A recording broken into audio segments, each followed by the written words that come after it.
নমস্কার, আমি মৃন্ময়। Live canvas ব্লগে আপনাদের সকলকে জানাই অনেক অনেক স্বাগত। এখন যেহেতু শীতকাল, আর এই শীতকালে গ্রাম অঞ্চলে নানান ধরনের মেলা আয়োজন করা হয়ে থাকে, ঠিক তেমনি আমাদের এখানে একটি মেলা শুরু হয়ে গেছে। তার নাম ভারতীয় সাংস্কৃতিক উৎসব ও সুন্দরবন গ্রামীণ মেলা 2024। এই মেলাটি 26শে নভেম্বর থেকে শুরু হয়েছে এবং 4 ডিসেম্বর শেষ হবে। দুর্গাপুজোর সময় গেটগুলো যেমন নানান রকম লাইট দিয়ে সাজানো হয়, এখানেও ঠিক তেমনভাবে করেছে। দেখতে খুব সুন্দর লাগছিল।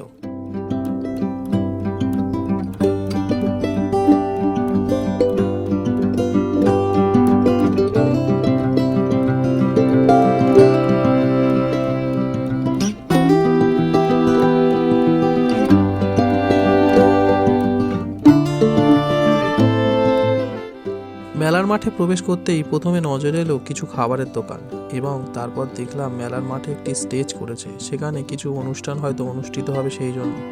এমনি আর 5টা মেলাতে যেমন নানান ধরনের রাইডস আছে, ফুচকার দোকান, ঘুগনির দোকান, সাজগোজের দোকান, সবই এই মেলাতে উপস্থিত রয়েছে।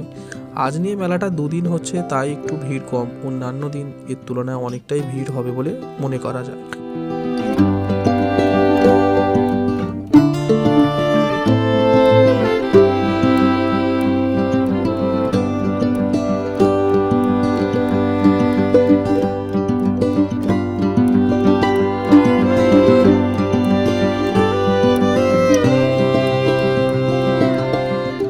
অন্য আর 5টি মেলাতে যেমন পাপড়ি চাট বসে, এখানেও ঠিক তেমনি পাপড়ি চাট বসেছে, তবে একটাই পার্থক্য, এখানে অনেক বড় করে স্টলটা দিয়েছে, আর তাদের স্টলটার নাম দিয়েছে রাজস্থানী পাপড়ি চাট। ওখানে গেলাম, গিয়ে বললাম একটি পাপড়ি চাট দাও। ওরা একটি পাপড়ি চাট বানিয়ে করে দিল। পাপড়ি চাটটি নেওয়ার পর আমরা সেটি খেয়ে দেখলাম, কিন্তু অতটা ভালোও নয় পাপড়ি চাটটি। পাপড়ি চাট খাওয়া শেষে আমরা চলে গেলাম রাইডসের দিকে। ওখানে গিয়ে দেখলাম বড় একটি নাকরদোলা রয়েছে, তার সামনে বাচ্চাদের খেলনা গাড়ি রয়েছে, এবং একটি ব্রেক ড্যান্স রয়েছে, এবং একটি ড্রাগন রয়েছে। তাছাড়া এদিকটাতে রয়েছে একটি মিকি মাউস, আর মাঝখানে একটি স্প্রিং এর মতন কি দিয়েছে, ওখানে সব বাচ্চারা লাফাচ্ছে। এখন দেখছি মেলাতে এই জিনিসটা বেশ ভালোই আসছে।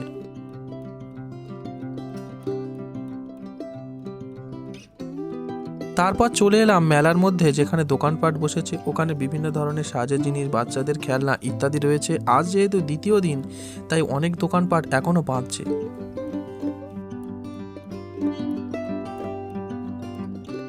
ওখান থেকে বার হতেই সামনে ফুচকার দোকান। মেলায় এসেছি আর ফুচকা খাবো না তা কখনো হয়?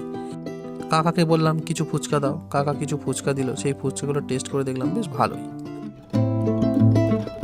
নাম হলো আমন্ত্রণ চাইনিজ রেস্টুরেন্ট।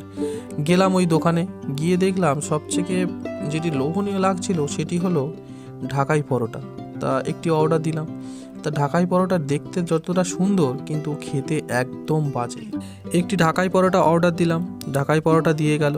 খাওয়া শুরু করলাম, কিন্তু পুরো ঢাকাই পরোটা খেয়ে আর শেষ করতে পারলাম না। তাই আদো খাওয়া অবস্থায় ফেলে আমরা টাকা পেমেন্ট করে চলে এলাম। ওখান থেকে বার হতেই দেখি সামনের স্টেজে একটি বাচ্চা মেয়ে কবিতা আবৃত্তি করছে। যখন দাঁড়িয়ে বাচ্চা মেয়েটির কবিতা আবৃত্তি শুনছিলাম, তখন পাশ দিয়ে একটি ঘটি গরম যাচ্ছিল। বললাম একটি ঘটি গরম দাও তো। এটিকে আমরা ঘটি গরম বলে থাকি, আপনারা কি বলেন একটু কমেন্টে জানাবেন তো। ঘটি গরম খেতে খেতে খানিকটা দেখলাম বাচ্চা মেয়েটির কবিতা আবৃত্তি। তারপর ওখান থেকে আমরা আমাদের বাড়ির উদ্দেশ্যে রওনা দিলাম।